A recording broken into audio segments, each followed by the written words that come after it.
You're listening to the Unwritable Rant podcast with your host, author, and occasional misanthrope, Juliette Miranda.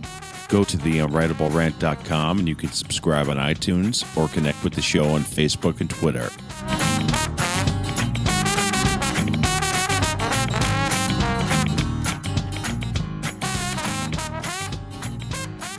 Hey there, y'all. It's Juliette Miranda. Welcome to episode 106 of the Unwritable Rant podcast. Today, I'll be reviewing Orphan Barrel Rhetoric 23-year-old bourbon and sharing two stories about ominous noises and burying an idol. But first, y'all, a toast. Grab a glass, fill it up, and let's say cheers. Whew. Oh my. This Orphan Barrel Rhetoric 23 is amazing. This is actually something of an ongoing project for the distillery. Last year, I had their 22-year version of it, and the distillery is going to keep releasing this bourbon up until 25 years of aging. This will give us the chance to see what happens so much aging is going to do to an amazing start of bourbon. Now, the mash bill is 86% corn, 8% malted barley, and 6% rye. And right off the bat, it is dry and woody. I mean, obviously, considering it's been in a barrel for so long. But it is amazingly warm and smooth. You get this great burst of fruitiness at the first sip, and then it kind of mellows out into almost like pencil shavings and vanilla, maybe a little bit of coffee. It is so good. Now, I do have to say the bottle, crazy pricey. But if you are a fan of an aged bourbon, something with a really complex, robust sort of flavor, this Orphan Barrel Rhetoric 23 is incredible and so worth the price. And I am going to do my best, my very best, to make this bottle last forever because I am loving it. And it makes the perfect complement to storytelling. So I have to start off by asking, have you ever heard a rattlesnake? And I ask because, to me, there are some noises in this world that just don't sound nearly as ominous as they should. I mean, think about it. I've heard baby toys that sound more unfriendly than a rattlesnake, yet the last thing you want is to be bitten by one of those devils. Now, when you hear something like a shotgun or a glass breaking, you immediately know that there is a problem. The noise doesn't just blend into your surroundings and get misinterpreted. I've been thinking quite a bit about noises because the other day, my car made a noise. An uneventful little noise, similar to something like a plucked guitar string. I was folding the ragtop down and closing the trunk when I heard it. It was just a dinky, cartoon-like little noise that could have been any one of 1,000 things, starting with a pebble being kicked across the pavement and ending with the circus music that seems to play in a continuous loop in my head. The sound was so innocuous, I just ignored it. I had no reason not to. Besides, I had better things to do. I was going shopping. Shopping is one of the greatest joys in my life, much to the chagrin of my guy, I am sure. But what can I say? I like pretty things. And that meant I had zero interest in hunting down the source of some stupid little noise that may or may not have occurred. Instead, I got in and I started driving toward my favorite outdoor mall. I had my entire afternoon planned out. Visit a few of my favorite stores, grab a glass of wine, maybe some lunch. It was going to be a glorious afternoon of me. And all is going great. I'm zipping down the streets of my town, top down, hair blowing, and singing along with Randy Houser. But as I merge onto the tollway, I notice a change in temperature.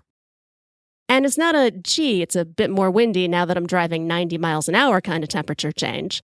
It's a good 10-degree drop. And I recall then that as I was leaving the house, my guy suggested taking an umbrella because he thought it looked like rain. I admit I may have rolled my eyes just a little bit because he always thinks it's going to rain. Mostly because he refuses to admit that he has allergies and instead blames his sneezing on changes in air pressure. But looking into the horizon, I can see that my guy was unfortunately right. Above me, the sky was sunny and bright and full of fluffy clouds. Directly in front of me, swirling blackness. My first thought is to curse the Midwest and its shitty, unpredictable weather, then myself for not paying attention to my guy's warning. Because now I have a decision to make. Do I continue driving with the top down and hope that the storm holds out, or do I find a non-rapey place to pull over and put the top back up? Mind you, I'm in the suburbs, not the south side of Chicago. Rapists, murderers, and maniacs aren't exactly dropping from the trees. Still, I don't relish the thought of getting off the tollway in an unfamiliar neighborhood. I continue driving. The uneducated weather calculations I'm doing in my head are interrupted by a massive eruption of thunder. The clouds in the distance are lit up with lightning, and I understand immediately that's a sound I don't want to ignore. I need to get off the road fast, or else I'm going to be driving home in my own swimming pool. An exit is just up ahead, and I am hopeful it won't lead me straight into Stabby Town. Considering the vast expanse of cornfields I find when I get off the highway, I begin to wonder if there's a town near me at all. The greater Chicago area is a little weird like that. Unincorporated farming towns are interspersed between bustling metro areas, so much so that it isn't unusual to occasionally compete with tractors and people on horseback for road space. I have the distinct impression that I have exited into Kansas for all the expansive farmland I see. And as a few tentative drops of rain start to plop on my head, I figure it's as good a place as any to deal with my car. And I don't mean to make it seem like putting the lid on my car is any sort of big deal. It certainly isn't complicated, even for a less than coordinated klutz like me. I get out and head to the rear of my car. Again, there is a burst of thunder and lightning, and it is clear that the storm is rolling in quickly. I press the button on my key fob that opens the trunk, expecting it to pop right open. But nothing happens. I press the button again to the same result. Nothing. I know the battery isn't dead on the thing, so I keep pressing the damn button, and I lean in. And as I do, I hear something. The faint sound of a latch being released. Of course, the trunk still hadn't popped up, and that is just par for the course with my stupid car. Nothing is easy with my car. Since I purchased this nightmare on wheels, it has systematically revealed itself to be the most inconvenient and ill-conceived sports car ever foisted on the world. For example, to change the battery, you have to remove the goddamn front tire. To get to the emergency hood release lever, you have to remove a rear tire. The interior has all the room of the cockpit of Apollo 13 and more blind spots than Helen Keller. And as for the damn trunk where my hood is folded up, I am struck with the realization that little metallic plucking noise that I heard back in my driveway, that was the spring that allowed my trunk to automatically open and stay open, just snapping right in half. By now, the wind has picked up its pace, blowing up not just the leaves and dirt, but also my sundress. I wrestle with the swishy skirt for a few minutes, thunder banging directly over my head. That storm is damn near on top of me and forcing me to make a very hasty choice between modesty or getting the hell out of Dodge before things get seriously wet. Screw the dress. I wedge my fingertips as far under the seal of the trunk as I can, press the button on the fob with my teeth, and manually lift that trunk up as my dress takes flight over my head. Of course, my next hurdle is to figure out how to manage the elaborate choreography needed to hold the freakishly heavy trunk open while simultaneously unfolding the rag top and getting it on my car. And wouldn't you know it, it started to rain. Of course it did. Jurassic Park-style rain, where the drops felt bigger than my head and instantly soaked whatever they landed on. This puts me, bare-assed, on the outskirts of a cornfield, now wet and bracing the trunk with my shoulder. I am choking on the wet hair splattered all over my face. Each time I try to hoist the roof out, The trunk slips a little, and I have to mentally steel myself for the fact that at any second it could come slamming down on my arms. My shoes sink a little deeper in the mud the more it rains. I am pressed against the car doing everything in my limited, weak, and all too feminine power to get the leverage I need. I am grunting in ways I didn't even know I was capable, praying to the patron saint of self-absorbed dummies to take pity on me, when by some absurd burst of strength, I find the raw force to wrangle that hood out. In the process, I hear a new sound, a tearing sort of sound. This time, I'm too busy locking the hood into place to care. That is, until a large vehicle splashes by, honking its horn in fury. What the hell is it now? I'm not blocking the road. But as I survey my sorry situation, I see exactly what they were honking at. Turns out, that tearing sound was the spaghetti strap on my sundress.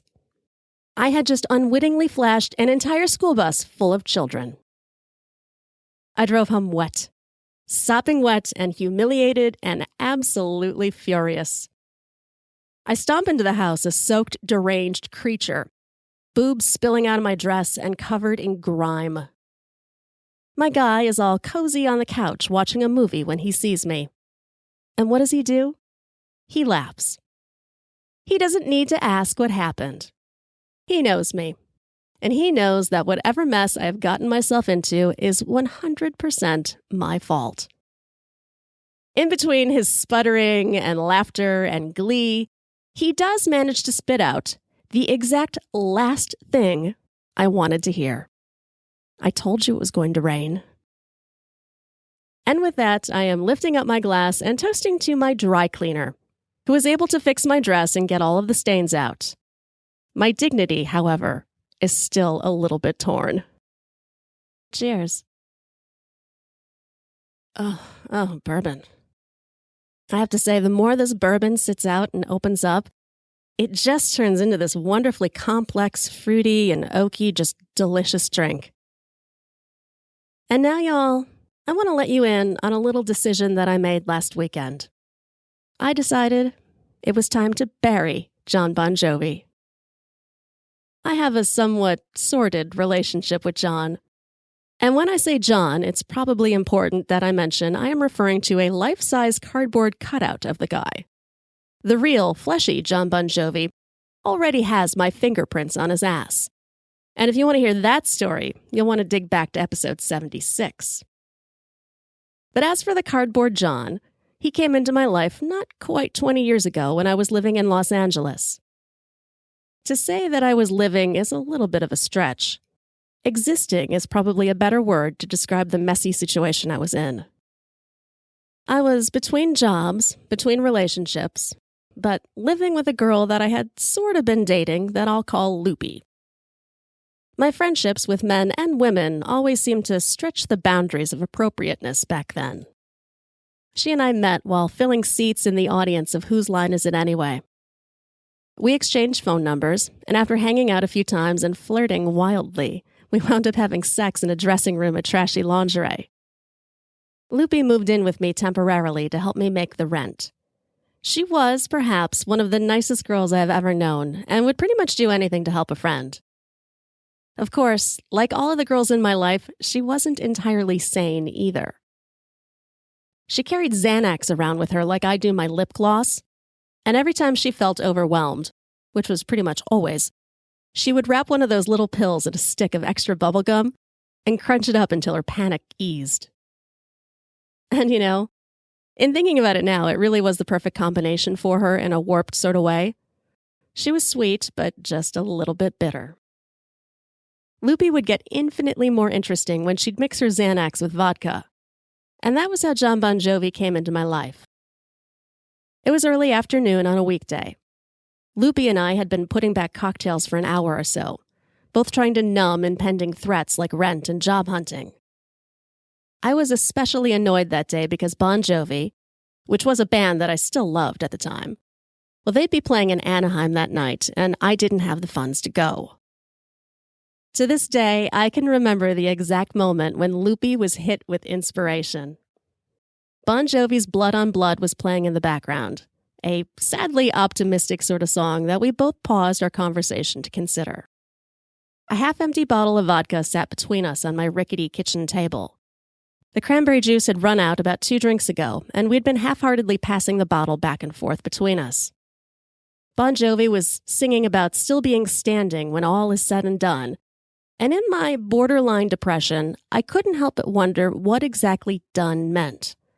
Was this done? Was I done? It was not a good moment for me. Loopy sensed my mood and slaps her hand on the table. "Enough," she says. Her eyes were glazed but bright, and she grabs my hands. "Sweetheart, if you can't go to Bon Jovi, then we'll bring Bon Jovi to you." I had no idea what she meant, but I followed her lead.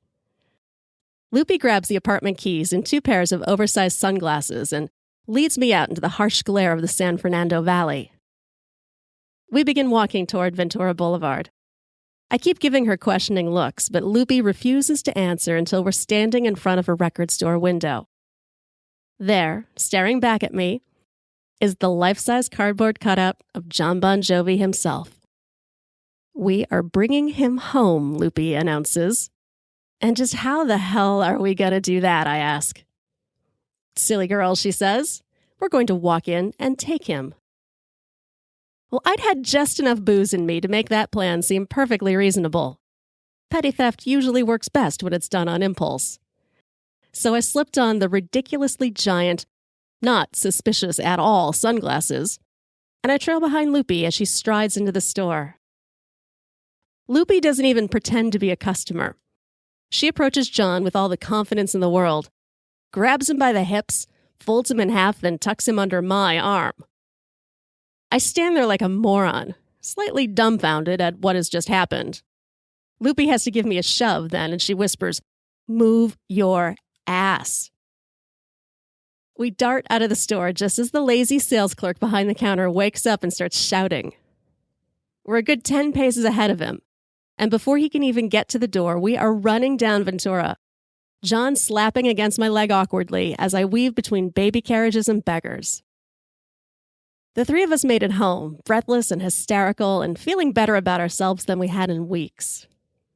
John survived the ordeal just fine and took a place of honor next to the stereo. Loopy moved out not long after that, and I was forced to move back to Chicago about a year or so later. But I took John with me. He became my silent companion, following me from apartment to apartment and quietly observing as I struggled my way through shitty relationships and jobs. Every so often, Loopy would give me a call, and instead of asking about me, she'd ask, "How's John?" And every time she'd ask, I'd tell her about whatever dumb thing I'd done from his perspective. He was such a continuous presence in my life that my friends would regularly ask me if I had any paper cuts in places that I shouldn't. In a weird sort of way, he became my best friend. And I realize how weird and dumb that sounds. But every time I looked at him, I just felt a sense of accomplishment. He made me feel good about myself. But as it does, life moves on, and Loopy and I eventually fell out of touch. As for John, well, he was eventually relegated to a closet. And when I met my guy, John moved to the garage. John lived in our garage a good 9 years. And I have to admit, he didn't fare very well. He got a black eye and was missing a tooth, both the result of a tragic magic marker incident. His back started growing mold, and his boots were home to several spider nests. And although he'll never admit to it, I suspect my guy may have been using him for target practice. I dragged poor John out of the garage this past weekend, and he was beyond repair. So I look at my guy and I announce that I am ready to bury him. Well, my guy looks relieved and claps his hands as if he has been waiting for this moment for all 9 years of our relationship. He's already up and out of his chair and dragging John off down to the curb. But I stop him. "Oh no," I say. "John came into my life in a blaze of glory, and he is going out that way." My guy rolls his eyes, knowing full well that this is one of those moments where he's just going to have to let me have my crazy way. We spend the next few hours on the driveway, drinking, naturally, and considering the best way to bid farewell to Jon. My guy suggests that we leave him in the cemetery, right next to the plot for his career. My guy is such a comedian. But his offhand comment does give me an idea. I grab our keys and sunglasses, and in my best impression of Loopy, drag my guy off without a word to our local mall, Jon Bon Jovi tucked right under my arm. It's just a few blocks from our house, and we often refer to this as the Mall of the Damned. It was built in the early 80s and still has most of its original fixtures. New signage has been plastered over the old, leaving just the faint outline of stores like Walden Books and KB Toys to peek out from behind signs for fly-by-night outfits like Glow Golf and As Seen on TV. In the far corner of the mall, right next to the empty shell of a Burlington coat factory, stands a music store. It may have once been a music land, but now sells this weird combination of bargain DVDs, action figures, board games, and the occasional CD. The entire front window is a cardboard cutout graveyard, with figures of Justin Bieber, Marilyn Monroe, and Deadpool, flanking these giant going-out-of-business blowout signs that are at least 5 years old. This was the perfect place for Jon. My guy and I unfold him, doing our best to secure his wobbly cardboard kickstand well enough to keep him upright. I grab good old Jon by the hips, wink at my guy, and march right into that store, giving Jon a new place of honor next to Han Solo. I didn't have much of a chance to say goodbye because store security was quicker to respond this time. A mall rent-a-cop starts ambling toward me, thighs rubbing together so briskly he could very well have started a small fire. "Just what do you think you're doing, ma'am?" Ugh, ma'am. I realize that I am too old to be called miss, and my lady isn't exactly appropriate for this situation, but ma'am? Fuck, ma'am. Save that word for the person Loopy and Cardboard Jon didn't let me become. I may not have my shit entirely together right now. I mean, especially considering the fact that my guy and I were currently sprinting through the nearest exit as a security guard waddled after us in a half-assed pursuit. But I can tell you this much. I am confident I am far better off than I was. I just hope Loopy and Jon are as well. And now, some more bourbon. Hang on, y'all. Oh, so good. Well, I hope you enjoyed this episode of the Unwritable Rant podcast. And if there's anything you want to know about these two stories, feel free to ask me your questions on Twitter. You can find me at Morning Neurosis. Or just go to theunwritablерant.com.